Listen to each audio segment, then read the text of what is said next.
ओम शांति। 23 जुलाई 2021 आज की साकार मुरली। शिव बाबा कहते, मीठे बच्चे, तुम्हें अपना चिंतन करना है, दूसरे का नहीं, क्योंकि ड्रामा अनुसार जो करेगा वह पाएगा। प्रश्न, त्रिकालदर्शी बनने से आत्मा को कौन सी स्मृति आई है? उत्तर, आत्मा को स्मृति आई, हम असुल मूल वतन के निवासी इस ड्रामा में पार्ट बजाने आए हैं। हमने मुख्य एक्टर बन 84 जन्मों का पार्ट बजाया, अभी बाप के सम्मुख है, फिर साथ में घर जाएंगे। पावन बनकर घर जाना है, फिर सुख धाम में आना है। यह सारा खेल भारत पर ही बना हुआ है। यह सारी स्मृति त्रिकालदर्शी बनने से आई है। आज का गीत, मरना तेरी गली में। ओम शांति। बाबा कहते, यह गीत किसने गाया? बच्चों ने। क्या कहते हैं बच्चे? बाबा, अभी तो आपके गले का ही हार बनना है, ये शरीर तो यहाँ ही छोड़ देना है।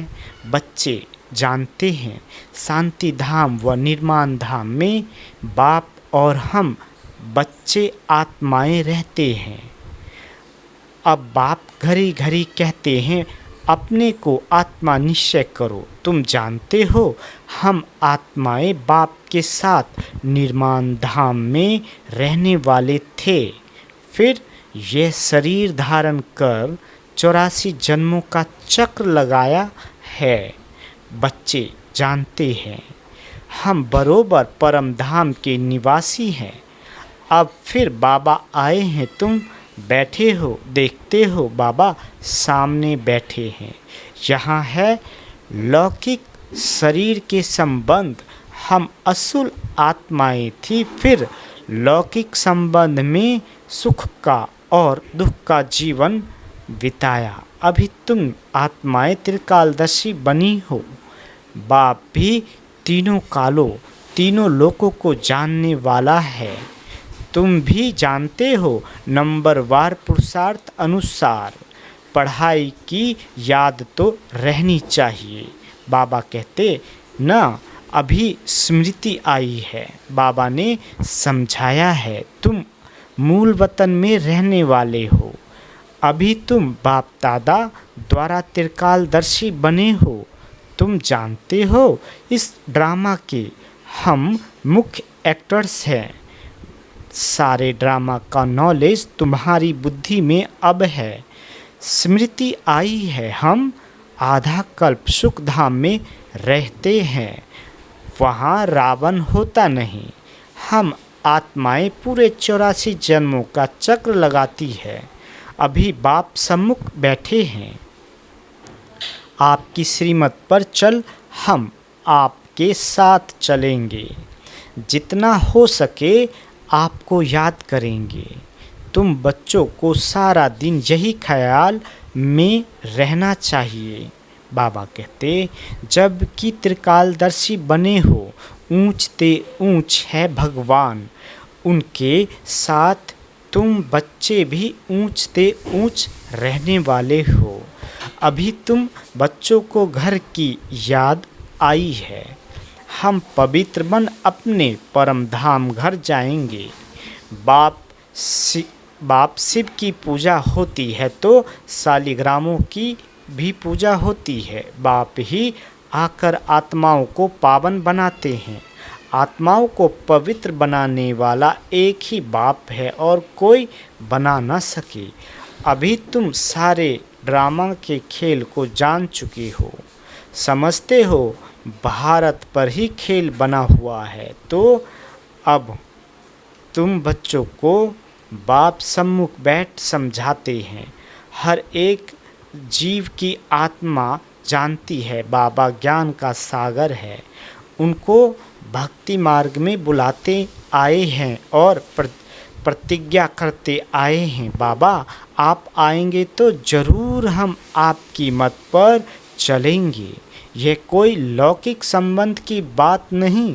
बाबा कहते तुमको देही अभिमानी बन ये ख्याल करना है कि हमको एक बेहद के बाप की श्रीमत पर चलना है, उनका ही मानना है। वह तो बहुत सहज समझाते हैं। तुम्हारा अब तीसरा नेत्र ज्ञान का खुल गया है। यह ज्ञान तुमको यहाँ है। मूल वतन में बाप और बच्चे रहते हैं, वहाँ यह किसी को पता नहीं रहता। अभी तुम बच्चों को बाप अपना अंत देते हैं, वही ज्ञान का सागर है। और कोई सत्संगों में ऐसे नहीं कहेंगे कि बाबा हम आत्माओं को पढ़ाते हैं, यह तुम जानते हो। घड़ी घड़ी तुमको कहना पड़ता है देही अभिमानी बनो। आत्मा इस ड्रामा में एक्टर्स है, पार्ट बजाती है। हम आत्मा ने चोला लिया है, वह एक्टर्स कपड़े बदलते हैं। तुम आत्माएं निराकारी दुनिया से यहाँ आकर ये शरीर रूपी चोला लेती हो। बाबा कहते वह सिर्फ अपने कपड़े बदलते हैं। हम आत्माओं को बाबा फिर से आकर राजयोग सिखला रहे हैं। अब तुम बच्चे समझते हो बाबा आया हुआ है तो ज़रूर हम बाबा के मददगार बनेंगे। पवित्र बन और सारे भारत को पवित्र बनाएंगे। हमको श्रीमत पर ही चलना है। श्रीमत कहती है बाप को याद करना है, जो करेंगे वह पाएंगे। सब तो नहीं आकर पुरुषार्थ करेंगे, जिन्होंने कल्प पहले पुरुषार्थ किया है वही करेंगे। अभी वापस जाना है, इसलिए पुरुषार्थ कर पवित्र जरूर बनना है। हम ऊपर मूल वतन में रहने वाले हैं। पहले पहले हम स्वर्ग में आए थे, फिर सीढ़ी नीचे उतरते आए। बाप समझाते भी भारतवासियों को है, भारत में ही आते हैं, याद भी भारत में ही करते हैं कि आकर हमें पावन बनाओ। शरीर धारण कर हमको श्रेष्ठ कर्म सिखलाओ। शरीर का नाम भी गाया हुआ है, ये भाग्यशाली रथ है। बाप भी कहते हैं मैं साधारण तन में प्रवेश करता हूँ। आगे भी कहा था तुम बच्चों को स्मृति आई है बरोबर 5000 वर्ष पहले भी बाबा ने यही कहा था और कोई भी ये बात बता नहीं सकते हैं। बाप ही कहते हैं 5000 वर्ष पहले भी मैंने इस शरीर में आकर तुमको समझाया था। अब फिर तुम बच्चों को कहता हूँ आत्माभिमानी बनो। जैसे नाटक वालों को मालूम रहता है ना हम कौन सा वस्त्र पहनकर क्या क्या पाठ बजाते हैं, परंतु वह तो है देह अभिमानी। यह है बेहद की बात, देही अभिमानी बनना है। हम असूल आत्मा ही है। अभी हमारा पाठ पूरा होता है, बाप सम्मुख बैठ सब कुछ तुमको समझाते हैं। ये भूल नहीं जाना है माया कितने विघ्न डालती है। बाप समझाते हैं बच्चे तुमको कोई भी विक्रम नहीं करना है।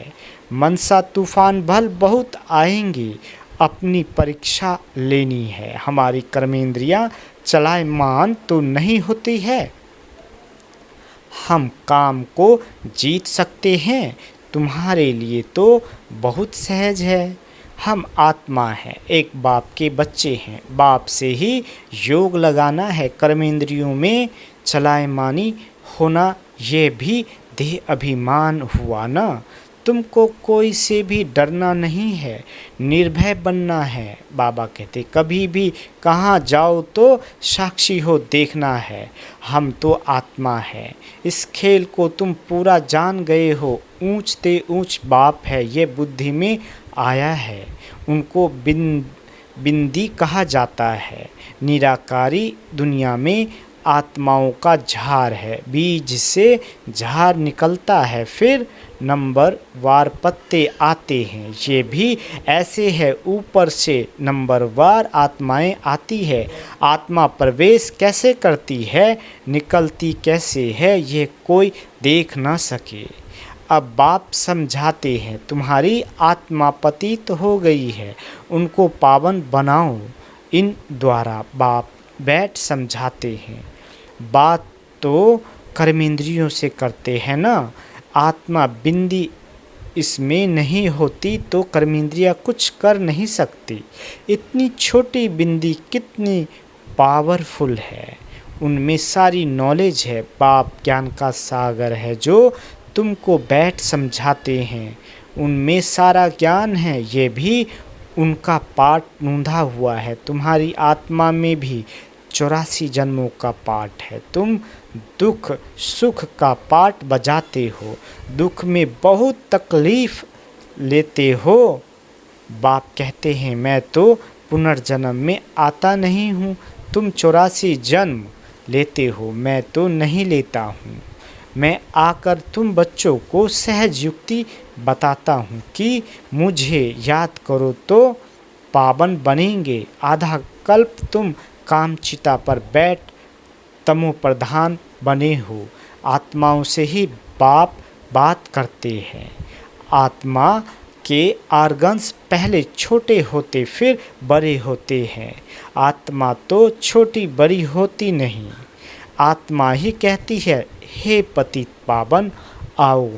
आत्मा बाप को पुकारती है। बाप कहते हैं, मैं कल्प कल्प आता हूँ तुम पतितों को पावन बनाने। अभी तुम जानते हो आत्मा कैसे आती जाती है। मनुष्य बहुत माथा मारते हैं, देखें आत्मा कैसे निकलती है, परंतु किसी को पता नहीं पड़ता क्योंकि यह है अति सूक्ष्म।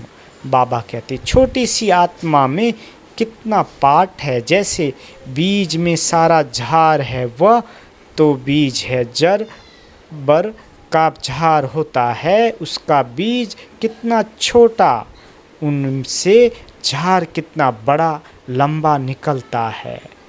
कलकत्ते वाला बड़ का झार कईयों ने देखा होगा, बहुत बड़ा झार है। अब उनका फाउंडेशन सारा सड़ गया है, बाकी झार खड़ा है।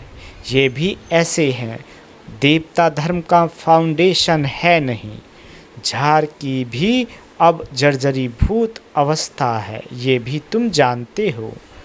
तब तो गवर्नमेंट को भी कहते हो कि हम इतने समय में दुनिया को पावन बनाकर दिखाएंगे। मनुष्य इन बातों को समझते नहीं। तुमको तो निश्चय है कि हम इस भारत को श्रेष्ठाचारी जरूर बनाएंगे। तब तो भ्रष्टाचारी दुनिया का विनाश होगा। यह जो चाहते हैं शांति हो जाए। आत्मा पाठ बजाते बजाते थक गई है, इसलिए पुकारती है, हे शांति देवा। ये थोड़े ही समझते हैं आत्मा शांत स्वरूप है, परंतु यहाँ आत्मा को कर्मेंद्रियों द्वारा कर्म तो जरूर करना ही है। शांति दो कहते हैं। यह किसको पता नहीं है कि शांति धाम अलग है, सुख धाम अलग है। सुख धाम में बहुत थोड़े मनुष्य होते हैं, वह है ही पवित्र दुनिया। वहाँ शांति तो कोई मांगते नहीं, कर्म तो वहाँ भी करते हैं, परंतु वहाँ अशांति नहीं होती। जीवन मुक्ति धाम अथवा शांति धाम दोनों अलग है। बाबा कहते, सतयुग में जीव आत्माओं को सुख भी है तो शांति भी है, एवर हेल्दी वेल्दी रहते हैं। अभी तुम जानते हो स्वर्ग किसको कहते हैं। दुनिया में ये भी किसी को पता नहीं है कि स्वर्ग क्या है। ये लक्ष्मी नारायण बच्चे हैं ना, इन बच्चों को भी सुख किसने दिया। कोई तो सुख देने वाला है ना। क्या इन्हों का फिर राज आने वाला है। स्वर्ग जरूर फिर रिपीट होगा। स्वर्ग में जब होंगे तो वहाँ ऐसे नहीं कहेंगे कि नर्क फिर से रिपीट करेंगे। अभी कहते हो पवित्रता, सुख, शांति की नई दुनिया फिर से रिपीट होगी। यह तो पुरानी दुनिया दुख धाम है। इनको आयरन एज कहा जाता है। नई दुनिया भी तो थी ना, उनको स्वर्ग कहते हैं। यह ज्ञान तुम्हारी बुद्धि में ठहरा हुआ है। बरोबर हम फिर से देवी देवता बन रहे हैं। तुम्हारी एम ऑब्जेक्ट ही ये है। हम फिर से स्वर्ग की बादशाही लेते हैं।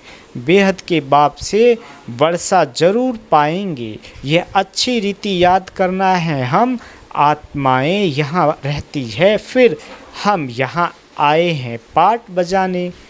अब स्मृति मिली है 84 जन्म कैसे लेते हैं। बाप समझाते भी तुम ब्राह्मण मुख वंशावली ब्राह्मणों को है। ब्राह्मण बनने बगैर प्रजापिता ब्रह्मा का बच्चा बनने बगैर शिव बाबा से वर्षा कैसे लेंगे। प्रजापिता ब्रह्मा तो मशहूर है ना। ब्रह्मा द्वारा नई दुनिया की स्थापना करते हैं तो नई दुनिया का राज्य भी जरूर उन्हों को मिला होगा। 5000 वर्ष पहले भी ब्रह्मा द्वारा विष्णुपुरी की स्थापना की थी। अब फिर रिपीट होगा। उसके लिए तुम तैयारी कर रहे हो। कई बच्चे पूछते हैं ड्रामा को बड़ा माने व पुरुषार्थ को बड़ा माने। समझाया जाता है पुरुषार्थ तो जरूर करना ही है। पुरुषार्थ बगैर प्रारब्ध कैसे मिलेगी। पूरा पुरुषार्थ करना है। कोई अच्छी रीति पुरुषार्थ करते हैं तो समझाया जाता है ड्रामा अनुसार इनका पुरुषार्थ अच्छा चलता है, पद भी अच्छा पाएंगे। उनका पुरुषार्थ बहुत तीव्र चलता है, फिर चलते चलते कोई का कम पद भी हो जाता है। ब्राह्मणियाँ जानती है, ब्राह्मणियों के पास आने वाले भी जानते हैं फलाना बहुत अच्छा चलता है था, फलाना बहुत अच्छा चलता था, आजकल आते नहीं है। कहते हैं हमारी बुद्धि में पता नहीं क्यों नहीं बैठता है। बाबा को हम याद ही नहीं कर सकते। हाँ, बस हम नहीं चल सकेंगे। बड़ी मंजिल है, ऐसे ऐसे लिख देते हैं। मूल बात है ही निर्विकारी बनना। विकारों को छोड़ना बड़ा मुश्किल है। बाबा कहते तुम जानते हो ड्रामानुसार कल्प पहले मिसल इनकी ऐसी अवस्था चली आ रही है। अच्छा, मीठे मीठे सिकीलिदे बच्चों प्रति माता पिता बाप दादा का याद प्यार और गुड मॉर्निंग। रूहानी बाप की रूहानी बच्चों को नमस्ते। हम रूहानी बच्चों की रूहानी माता पिता बाप दादा को याद प्यार गुड मॉर्निंग और नमस्ते। मीठे बाबा नमस्ते। धारणा के लिए मुख्य सार। पहला, बेहद के खेल को साक्षी हो देखना है। कोई से भी डरना नहीं है। निर्भय बनने के लिए मैं आत्मा हूँ यह पाठ पक्का करना है। दूसरा, अपनी जांच करके स्वयं ही परीक्षा लेनी है कि कोई भी कर्मेंद्रिय चलायमान तो नहीं होती है। काम विकार पर विजय पाई है। देही अभिमानी कहाँ तक बने हैं।